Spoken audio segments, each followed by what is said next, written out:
We are what we repeatedly do. Repeatedly. I knew that. See, it's like one of those, like, put out a V8. We are what we repeatedly do. And what he's talking about here, the rest of the sentence is that excellence is not an act, it's a habit. Aristotle was one of the great philosophers who recognized the power of habits. And that's where this notion, this idea of habit force comes into play. So I want to introduce that in the Six Axioms. Recognize the power of habits. We are what we repeatedly do, not what we just once in a while do. And so that's what we're going to be talking about now, is what the repeated actions and thoughts. So this is an important area. So let's move quickly to the next one. The second axiom of personal empowerment is habit force can either work for you or against you. Yeah. It can either work for you or against you. Now let me just quickly define habit force just so you get an idea. Habit force to me is the thing that runs our lives. I mean, it's like if you're into technology at all, computers, habit force is like a computer program. It's like a personal operating system is the way I like to talk about it. What's nice about a computer program is you can rewrite it. You can reprogram, a computer program. So it's important to keep that in mind. So habit force is like this computer program. So what is the next one? Okay. You have a blank. You can blank your habit force. I just gave it away. So. Choice. Yes, choice. You have a choice. You can change. You can change. You can reprogram. The word I'm looking for is reprogram. So I want those three together, the first three. We are what we repeatedly do. Habit force, this force of habit, can either work for you or against you. It's neutral. It's like gravity. It's like a computer program. But you have a choice. You can actually reprogram your habit force, ideally so that it works for you. The fourth axiom is very important. And let's just, again, quickly jump to it.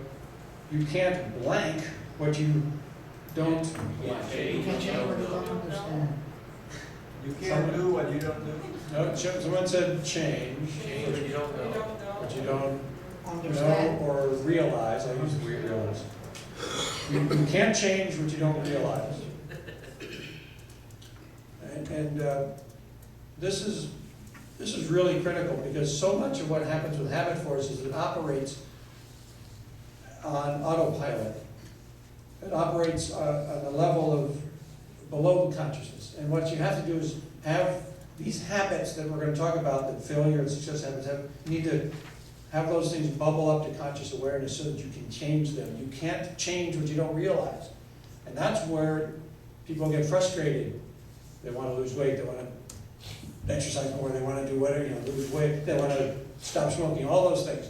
They get frustrated because they don't really realize what's driving, what's behind, what's under the surface, what's the subconscious kind of program that they're operating under.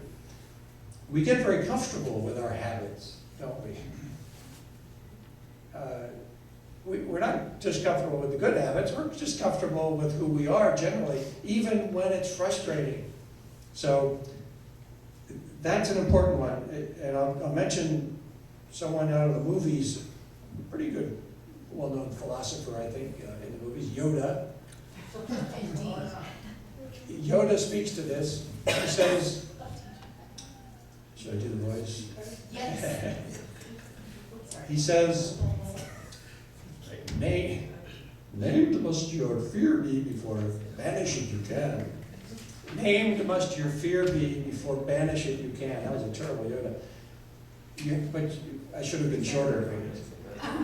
Named must your fear be before banish it. Named must your failure traps be before banishing them you can. You have to become aware of your fears. You have to become aware of your habits before you can change them. That's a critical thing. And this is where I think a lot of self-help programs and self-help gurus miss the point.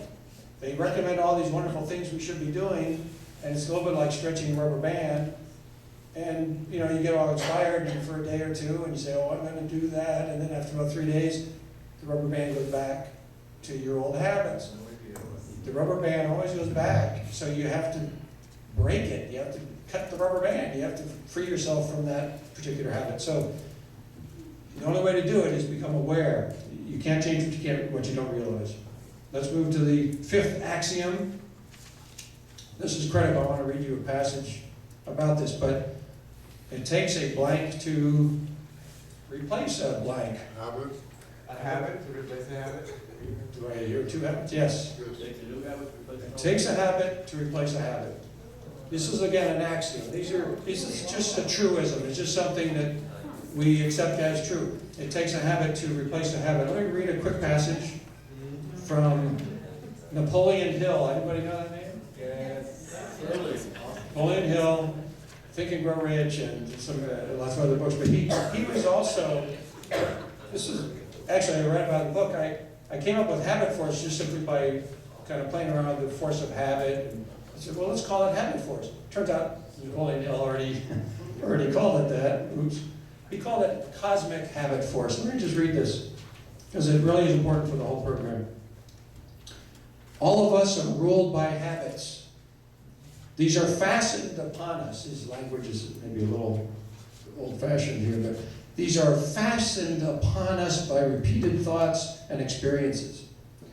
You have complete right of control over your thoughts. We create patterns of thought by repeating certain ideas or behavior until the law of cosmic habit force, as he calls it, takes over these patterns and makes them more or less permanent, unless or until you consciously rearrange them. This is the choice I'm talking about. So he goes on to say, habits, you have them, some good, perhaps others bad. Many you are aware of, but some that are undesirable, you're blinded to. You're not aware of them. Each begins in your mind, consciously or unconsciously.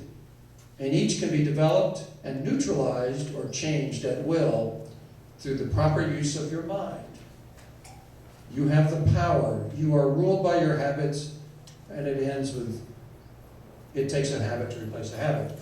So there you have, sort of in a nutshell, the whole crux of the situation. We're ruled by our habits. We can't change them unless we become aware that most of it is unconscious. So, but it takes a habit to replace a habit. And this thought, I liken to your suitcase is already packed, folks. You're full of habits. You're perfect. You got all the habits you need. You can't add new habits to the suitcase. It's already full. It's crammed to the brim. What do you have to do? You got to unpack. You have to take out some of the habits that aren't serving and replace them with the habits that serve your purpose. And that's what this worksheet will do very quickly today. And the last axiom, we become what we think. Dream. Anybody dream? Someone's a dream? Talk about. Talk is pretty good too. It's think, but any of those, sort of like almost adjectives, they might work. We become what we think about, and I give credit where it's due. Earl Nightingale, after a long series of decades worth of study, came up with that. The strangest secret, I think he called it. We become what we think about.